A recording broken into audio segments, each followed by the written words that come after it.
Seja BTG+. Baixe o app e conte com benefícios exclusivos. Seu pai parece que não lhe deu educação. Não me interrompa. Diferente da sua, graças a Deus. O presidente deixou os governadores à mercê da desgraça que viria. Eu tenho certeza que eu posso contribuir muito para o país, estando nos domingos da Globo. E ele acabou de me comunicar que quer se retirar da sessão e a gente não pode fazer absolutamente nada. Então não me arrependo, que eu votei em branco e votaria em branco de novo.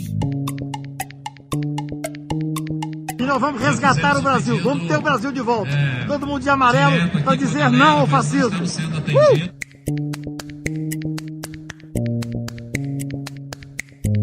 A oposição prepara mais uma manifestação contra a gestão de Jair Bolsonaro neste sábado.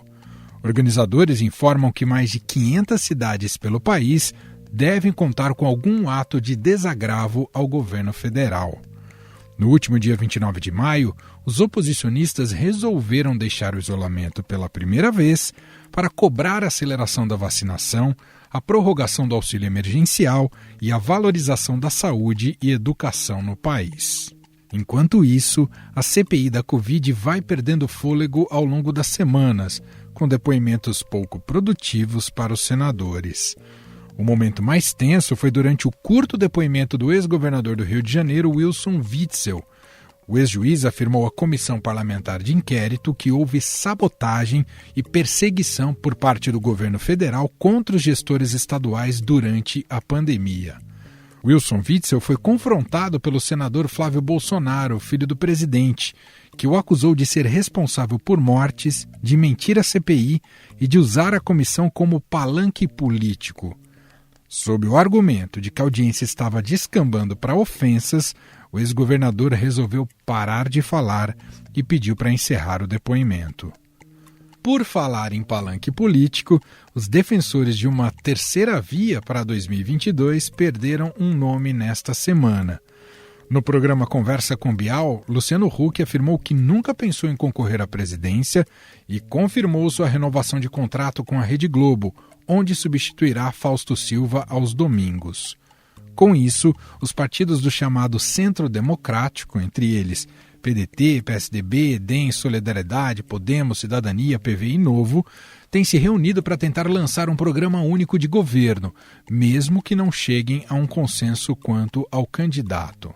Nesta lista estão Ciro Gomes, Luiz Henrique Mandetta, presidente do Senado, Rodrigo Pacheco, e o governador de São Paulo, João Dória.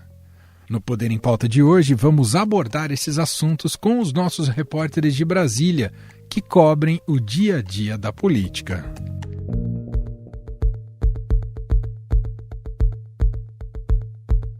Começo cumprimentando aqui Vera Rosa. Olá, Vera, tudo bem? Oi, Emanuel, tudo bem e você? Oi, Frazão, meu companheiro de programa, podcast. Demais, então vamos ao seu companheiro, Felipe Frazão. Oi, Frazão, como é que você tá? Olá, Emanuel, Ponciano Bonfim, olá, Vera Lúcia Rodrigues Rosa Sampaio. Nossa! Muito bem, vou muito bem. E vocês? Acertei os nomes completos? Acertou os nomes completos. Acertou. Bom, vamos aqui então. Hoje o programa tem vários assuntos importantes. Dividimos aqui em 3 blocos e tem um epílogo lá no final. Vamos falar sobre o que anda assustando aí o povo brasiliense de Goiás, com a caça ao serial killer, e a gente trata desse assunto também neste episódio. Mas vamos começar falando um pouquinho sobre os atos deste sábado. Opositores ao governo Bolsonaro voltam às ruas pelo país. A pauta é similar aos primeiros protestos lá do dia 29 de maio e inclui o pedido de impeachment de Jair Bolsonaro. A principal diferença é que as frentes que organizam o ato receberam uma gama maior de apoio formal para este sábado, seja de partidos ou de outros movimentos. Até o PT resolveu agora se engajar, diferentemente daquele primeiro protesto. O que ainda não se sabe é que tipo de protagonismo pode ter o ex-presidente Lula nas manifestações de amanhã. De qualquer modo, a comparação com a motociata do presidente Jair Bolsonaro no último sábado em São Paulo será inevitável. Então comece por aqui, Vera. Neste momento, a esquerda se mostra mais hábil em levar mais gente para as ruas, Vera? Oi, Emanuel. Sim, os organizadores dos protestos estão estimando que essa manifestação vai ser maior. É uma manifestação que reúne agora os partidos PT, PSOL, PCdoB, as centrais sindicais e essas frentes conhecidas como Povo Sem Medo, Brasil Popular e Coalizão Negra, né? Porque o governo é mais letal que o Rio. Eles estimam que, no mínimo, 320 cidades terão manifestações. O presidente Lula, pela nossa apuração, não vai, apesar de ter uma divisão ali no PT, parte da direção achava que ele deveria ir, outra parte, mas a maior parte achava que não, que ele precisa se preservar, até para não parecer ali que está tendo um protagonismo, pegando carona numa manifestação espontânea, parecendo que isso poderia colar nele a imagem de oportunismo, né, de estar querendo se aproveitar do movimento com objetivos eleitorais. Vai o ex-prefeito Fernando Haddad, né, que foi o adversário do então candidato Jair Bolsonaro em 2018, outros políticos, o Guilherme Boulos, vários integrantes do PT, mas o próprio presidente Lula não. E a tentativa também, pela nossa apuração, é de agregar forças, ampliar esse movimento para além da esquerda. Esse também é um motivo para que o ex-presidente Lula se preserve aí de participar dessa manifestação, não restringir o movimento à esquerda. Bom, naturalmente, Frazão, esse debate sobre a tomada das ruas no momento de pandemia, né, no momento de restrições, um pouco leva naturalmente a comparações, né, de quem tem mais apoio neste momento, né? Ou melhor, o que está mais forte, a oposição a Bolsonaro ou apoio ao presidente Jair Bolsonaro, que vem tentando também de alguma maneira ter publicamente essa imagem de que ele não está isolado, não está sozinho. E aí eu te faço uma pergunta talvez um tanto complexa, Frazão. Com todo o desgaste do governo, dá para dimensionar como anda esse apoio ao presidente Jair Bolsonaro? Ele tem ainda, podemos contar aí com 1/4 do eleitorado? Dificílimo, né, Manuel? Precisaremos de ter uma série de pesquisas de opinião, né, de testagens para poder apontar se ainda resiste. A minha percepção é que sim, é que ele teria ainda algo em torno de 1/4, 25%, 30% do eleitorado. Também é perceptível que o presidente perdeu alguns apoios, né? Perdeu segmentos aí da Lava Jato, de combate à corrupção. A gente viu agora a Câmara dos Deputados aí aprovando a mudança na lei de improbidade, que é uma lei importantíssima para o combate à corrupção e ao desmando, né, a má gestão dos recursos públicos. Isso passa com um amplo apoio partidário, suprapartidário, né, não só de um lado ou outro, mas também com o aval, de certa forma, da base do governo. Estava votando em peso favorável a isso. Está correndo no mandato do presidente Jair Bolsonaro e, de uma certa forma, vai impactar as opiniões sobre ele, não só por isso, né, mas por outros motivos, outras interferências que ele já fez nessa área de combate à corrupção no governo. E percebo também, Manuel, que há uma tentativa do presidente de se colocar na rua, assim como está a oposição, justamente para não perder esse apoio, porque outras pesquisas de opinião que vêm sendo feitas vêm apontando um desgaste do governo, perda de popularidade do próprio presidente, a ausência de medidas de que injetaram dinheiro, como no ano passado o auxílio emergencial. Agora a gente vê o presidente correndo para anunciar um valor do Bolsa Família de R$300, sem combinar com a área técnica do governo. Não se sabe ainda se vai ser esse valor mesmo que ele anunciou, nem se vai dar para pagar.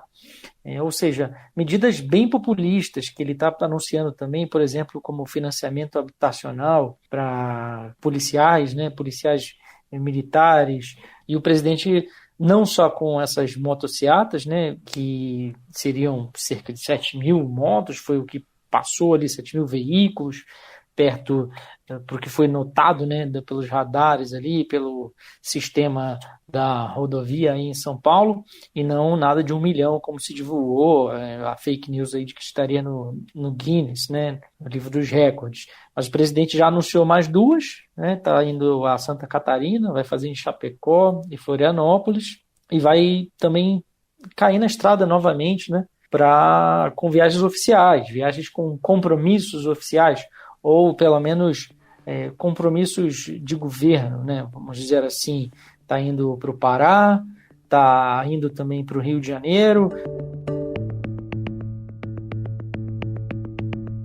Queria passar para o nosso próximo assunto aqui, e é um bloco mais curto, mas eu preciso captar a opinião tanto da Vera quanto do Frazão, só para a gente vai falar sobre CPI.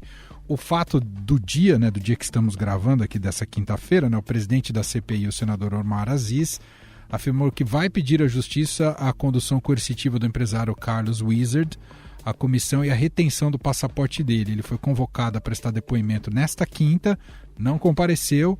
Ele é considerado pela cúpula da CPI um dos integrantes do gabinete paralelo de aconselhamento do presidente Jair Bolsonaro durante a pandemia. Bom, a despeito da ausência do Carlos Wizard, a impressão que se tem é que a CPI virou coadjuvante no debate público nacional, né? Já captou mais atenções. Inclusive, o momento mais emocionante dessa semana, que também está longe de ser algo produtivo, foi o bate-boca entre o ex-governador do Rio, Wilson Witzel, com o filho do presidente, Flávio Bolsonaro. Se o senhor fosse um pouquinho mais educado e menos mimado, o senhor teria respeito pelo que eu estou falando. O senhor me respeita, senador. Experiência não tem a ver com idade. O senhor me respeita. O senhor me respeita. Aprendeu. E aí eu queria ouvir vocês dois, começando então por você, Frazão. O palanque da CPI mingou mesmo, Frazão? Mingou um pouco, né? E já era esperado, né, Manuel? A gente já vinha conversando sobre isso antes, porque era nítido que as figuras mais relevantes estavam sendo ouvidas primeiro, houve uma certa corrida ali para fazer as convocações, e que agora a CPI parece que pode ter alguma perda de rumo, ou pelo menos uma perda de foco, que se quiser ser mesmo produtiva e chegar a conclusões e levantar provas e documentos, tem que focar nisso, né? Que são quebras de sigilo dos empresários, como o próprio Wizard, entre outros, quebra de sigilo de autoridades que estão recorrendo ao Supremo, e algumas estão conseguindo reverter essas quebras de sigilo, outras não, muito menos do que dos depoimentos, porque a gente viu nos depoimentos contraditórios de autoridades que depuseram antes, ex-ministros da Saúde, houve até reconvocação, né, do atual ministro Queiroga, e esses depoimentos estão virando assim, assuntos muito paralelos ou muito locais. Estamos naquela fase de foco nos estados, né? Então tem um relevante o depoimento do ex-secretário da Saúde lá do Amazonas, porque lá houve um caso concreto no estado do Amazonas e o governo é investigado, né? Mas a despeito do depoimento dele, aproveitou-se algumas declarações apenas, ali quando ele reafirma que fez um contato antes do que o ex-ministro Eduardo Pazuello vem sustentando. Dia 7 com o ministro Pazuello e depois mandamos ofício para o Comando Militar da Amazônia. E hoje ele já é um desafeto do governador, né, que é aliado ao governo federal. Então você vê a base do governo foca em tentar desqualificá-lo, como se ele fosse um elemento isolado na tragédia como um todo, que foi a gestão do governo do estado do Amazonas durante a pandemia. E o Witzel não precisa nem falar, o embate dele com o Flávio Bolsonaro e um show à parte, ele tentando transformar a CPI numa espécie de esfera de defesa dele no processo de impeachment dele no Rio de Janeiro. Vamos acompanhar, e eu fiz esse comentário porque existe, claro, avaliação técnica, avaliação no plano político e tem a avaliação da reverberação na sociedade. E essa caiu brutalmente, né? A CPI já não é mais comentada, já não é mais trend topics no Twitter, com raras exceções, enfim, está longe de ser aquilo que se apresentou ali no princípio como uma espécie de Big Brother, um novo Big Brother. Novo Big Brother, né? Agora, esse gabinete paralelo também que a CPI está investigando, que seria o de aconselhamento ao presidente Bolsonaro na condução da pandemia, ele tem, segundo as investigações, 14 pessoas, né? E eles, por exemplo, terça-feira que vem, eles vão chamar o deputado Osmar Terra, que seria um dos integrantes desse gabinete. Ali é previsto ali um novo bate-boca, viu? Porque Osmar Terra... Esse vai ser bom. Esse a gente está achando que isso vai ser bom também. Porque Osmar Terra, ele sempre foi muito contrário a essa questão de apontar a Covid como uma doença que atingiria, né, a população do jeito que está, né? Ele sempre dizia que ia ser tipo uma gripezinha também, né? E ele sempre teve um comportamento muito negacionista. Então, ali a gente está prevendo um bate-boca. E ele é um dos que incentivaram esses médicos que tinham uma outra opinião, que são justamente esses que formam esse gabinete chamado gabinete paralelo, né? A doutora Nise, oncologista, estaria nele, né? Naquela reunião que foi em setembro do ano passado, que foi divulgada num vídeo aí, né, do presidente Bolsonaro. Osmar Terra estava até à mesa ali, né, com o presidente Bolsonaro e aqueles médicos lá falando, né, que a vacina ainda não tinha comprovação, defendendo tratamento precoce. Osmar Terra defende também. Muito bem, assim fechamos mais um bloco aqui do nosso Poder em Pauta. Felipe Frazão, Vera Rosa, os dois em Brasília, conversando aqui com a gente, debatendo sempre um encontro quinzenal e debatendo os principais fatos da política. A gente vai fazer uma breve pausa, em 15 segundos voltamos para falar sobre eleições 2022. O BTG+ é o banco para quem valoriza o que é exclusivo. Seja premium e tenha tag para pedágios e estacionamentos, monitoramento do CPF e muito mais. BTG+. Inove seu jeito de usar banco. Baixe o app.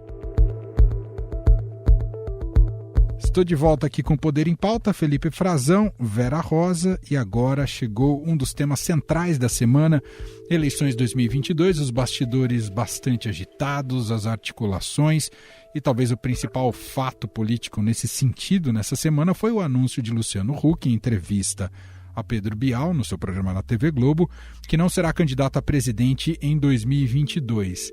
A decisão em si não representou uma grande surpresa, por mais que tivesse muita expectativa. Talvez o que está por detrás dela é o que intriga a classe política e os nossos analistas. Eu vou passar a bola aqui para eles. O centro está sem opções competitivas para rivalizar com os polos tomados por Bolsonaro e Lula. Talvez essa seja a grande questão de fundo. E aí, vou começar por você, Vera. Qual que é o real problema do centro? É falta de unidade ou a falta de um nome? Olha, acho que as duas coisas, viu, Emanuel? E como você disse, o anúncio do Huck não era mais nenhuma surpresa. Todos já sabiam isso, que ele não ia realmente ser candidato. Ele disse que continua na política, que ele não vai se afastar do debate. É contribuir para que a gente tenha um país mais justo, que gere oportunidades, um país mais legal, que é o que o Brasil merece ser. Mas desde que o ex-presidente Lula voltou à cena política com a decisão do Supremo Tribunal Federal, né? Desde essa época o Huck já viu que a situação não ficaria fácil e resolveu não disputar, né? Ele cogitava mesmo, vinha conversando com muitos interlocutores políticos aí sobre a possibilidade de sair. Chegou a falar num debate, eu estou aqui, lembra que a gente deu bastante para essa fala dele, eu estou aqui. Mas com a desistência dele, é o que você falou, assim, não tem uma unidade, fizeram até um encontro aqui em Brasília ontem, um almoço entre políticos de 7 partidos, aí de centro-esquerda e centro-direita, mas tem alguns nomes, não tem, ninguém sabe assim, não tem um programa que una, tem muitas divergências, principalmente no campo econômico entre eles. O PSDB está totalmente dividido, né? Tem 4 pré-candidatos, tem divisão sobre prévias. O governador de São Paulo, João Dória, sofreu um revés aí com essa questão das prévias, vai ser num modelo que ele não gostaria. E o PDT não abre mão, quer dizer, o Ciro Gomes, melhor dizendo, que é do PDT, não abre mão da candidatura e fica assim, eles não têm um nome que una, na verdade, não tem, está tudo rachado, nem um nome e nem um programa. E agora, sim, ficaram de fazer novo encontro, uma estratégia de comunicação conjunto, novo encontro para ver como que os pré-candidatos, né, vão se comportar, para ver quem está na frente. Tem o Mandetta também, né, do DEM, que, aliás, foi um dos organizadores desse almoço que teve aqui em Brasília. Nós precisamos enfrentar esses dois líderes populistas inconsequentes. Mas também tem o Rodrigo Pacheco, presidente do Senado, que está hoje no DEM, mas que é cortejado pelo PSD, do ex-prefeito Gilberto Kassab, como também um dos candidatos que pode migrar para outro partido. Se isso acontecer, vai ser uma nova briga com o DEM, o DEM que já brigou com o PSDB. Então tá assim, né? O DEM que já brigou com o PSDB porque o PSDB tirou o vice-governador Rodrigo Garcia, né? Tá assim, tá tudo rachado aqui, viu, Emanuel? Eu queria te ouvir, Frazão, mas eu antes só lembrar um pouquinho de 2018 e de outras eleições no Brasil, desde a redemocratização. Esse centro, na verdade, nunca teve uma unidade no Brasil, pelo menos em eleições presidenciais. Muita gente coloca na retórica que isso seria necessário para 22, mas diante de nossa composição partidária, fica quase impossível imaginar que isso se viabilize. Inclusive, lembrando também como está estruturado ali a Câmara dos Deputados, né, com o presidente com parte é governista e parte não é governista, não é, Frazão? Esse é o problema da nossa base da fragmentação política, que, como você lembrou, Manuel, sempre mudou, né, e só aumentou a quantidade de partidos nos últimos anos, embora esteja em vigor uma cláusula de barreira, e de 2018 para cá tem havido ali pequenas fusões, mas de partidos que já eram muito pequenos e praticamente não tinham bancadas federais expressivas, né? E esse centrão que a gente viu se formar na campanha de 2018 ainda, né, Vera, que a gente cobriu tantas vezes, tantas reuniões, parte dele continua fazendo essas reuniões, mas parte dele já caiu fora, já tomou outro rumo, né? E, inclusive, a gente estava conversando esses dias, né, Vera, com pessoas que participaram desses encontros e outras fontes que não participaram.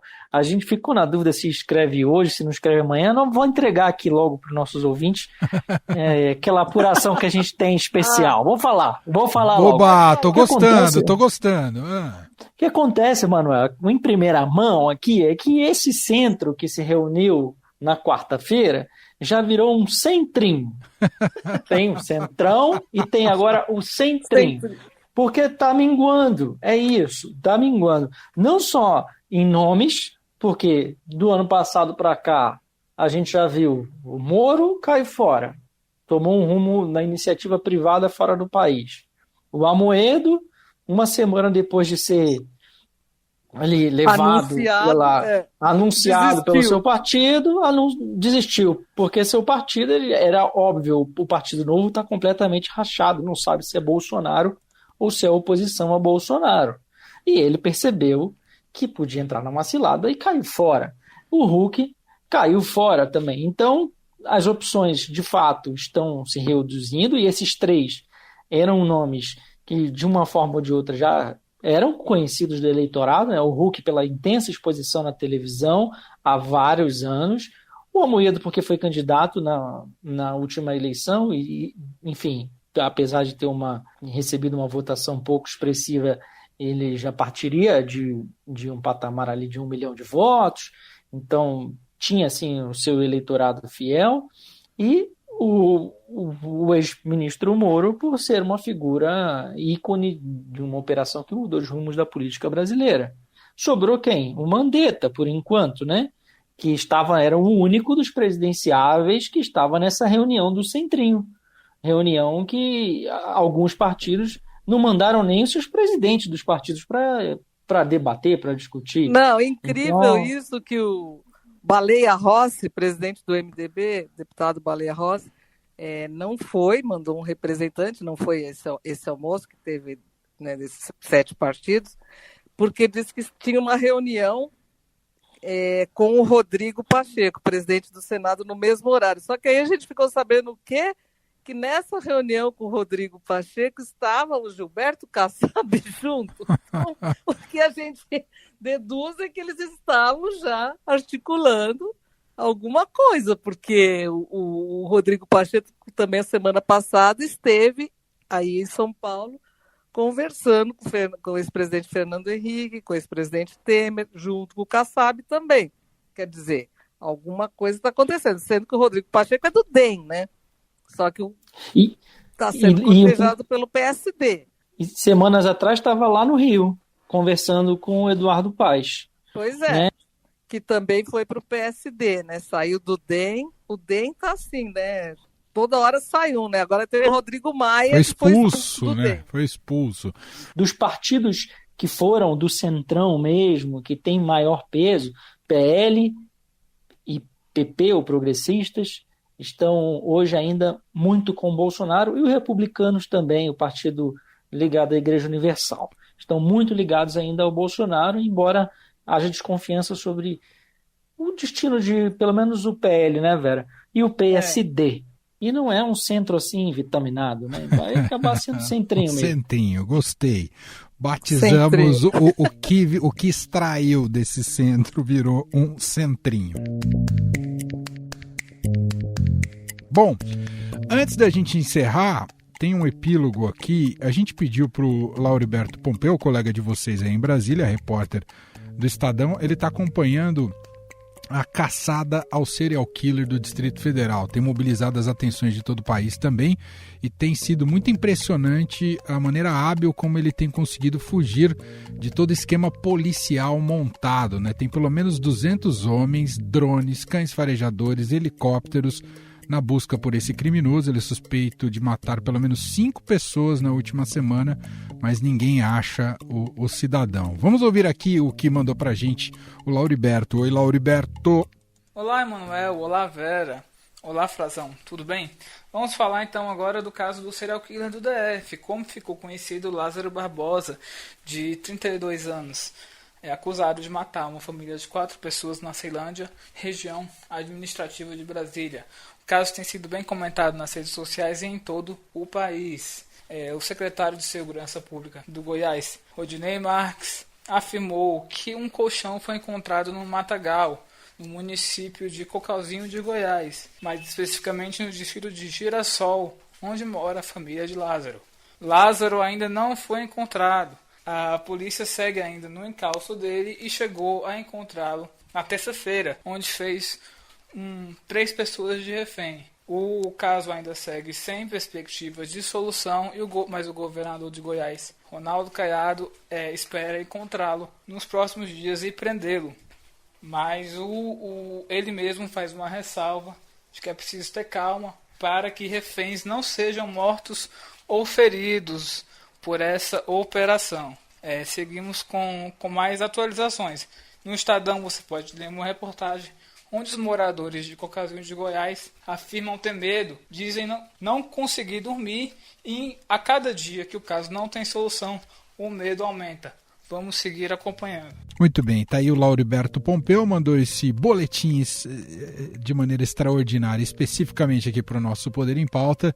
Fiz questão de trazer esse assunto que tem despertado a atenção do país inteiro, especialmente por essa questão das forças de segurança pública não estarem dando conta, né, desse fugitivo, né, e mobilizando cada vez mais policiais de diversas frentes, polícia estadual, polícia rodoviária, polícia federal, e é um bate-cabeça e não consegue chegar há um planejamento para conseguir prendê-lo, né? O próprio o Ibanez Rocha aí do DF criticou a polícia, dizendo que ele estava fazendo a polícia de boba. Ronaldo Caiado reagiu. Enfim, caros, há um estado de terror aí, de medo em relação ao serial killer do DF, Vera?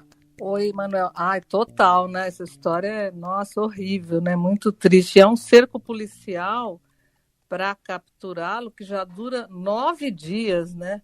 Com todos os reforços, essas buscas que estão se concentrando nessa região de Cocalzinho de Goiás, onde ele foi visto pela última vez. O Lauriberto, que fez esse boletim, entrevistou várias pessoas ali da região, mas realmente é uma situação muito, muito assim, preocupante, né? Muito preocupante. Você está conseguindo dormir aí no Distrito Federal, né, Frazão? Tô sim. Pessoal em Cocalzinho não, mas aqui sim. Tá virando, é claro que é preocupante, né? Mas como você falou, né, Manuel? O Ibanez acabou sendo sincero demais, o governador do Distrito Federal. Né? Porque de fato tá virando até uma coisa assim, meio... pastelão, vexame, né? Exatamente, porque não é possível pela quantidade de recursos de segurança, né, de pessoal, e todos os armamentos que estão sendo colocados, rastreamento, e o rapaz está fugindo de um cerco de muita gente, está dando um banho, de certa forma está mostrando um certo despreparo também, né, da polícia e de uma integração policial entre diversas forças que estão mobilizadas para tentar prendê-lo. O risco é que ele acabe sendo executado, né, numa operação dessas, quando vai ser de fato preso ou se localize, ele acaba sendo eliminado, né, sendo fuzilado, porque as informações que se tem é de que ele estaria armado na mata, e é uma situação inusitada. O que o Lauriberto falava, assim, em Cocalzinho, não sei se as pessoas conhecem bem, mas é uma região de montanha, de Planalto ainda, né? A gente está aqui no Planalto Central, aqui no Distrito Federal, né?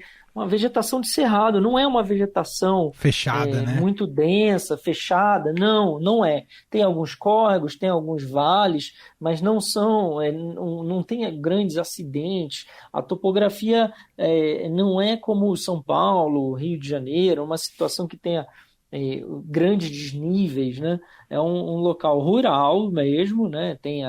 Tem parques próximos, né? Um local interessante, tem fazendas, vinícola, inclusive, Cocalzinho de Goiás, mas não é assim um local que seja impossível de se perceber a movimentação, mas pelo visto o rapaz aí é um mateiro, né? Como se chama, um especialista. Exato. Conhece bem o mato, né? Vive na mata e está se escondendo. Impressionante a história. Bom, seguimos acompanhando também os desdobramentos desse caso. Assim fechamos nosso Poder em Pauta de hoje, nosso encontro quinzenal. Daqui 15 dias estamos de volta com Vera Rosa. Obrigado, viu, Vera? Obrigada a você, Manuel. Abraço aí, Frazão. E agradeço também a Felipe Frazão. Um abraço, Frazão. Valeu, obrigado, Vera, Emanuel, nossos ouvintes, e ao querido Lauriberto, nosso colega aí. Gostei desse boletim, atualização.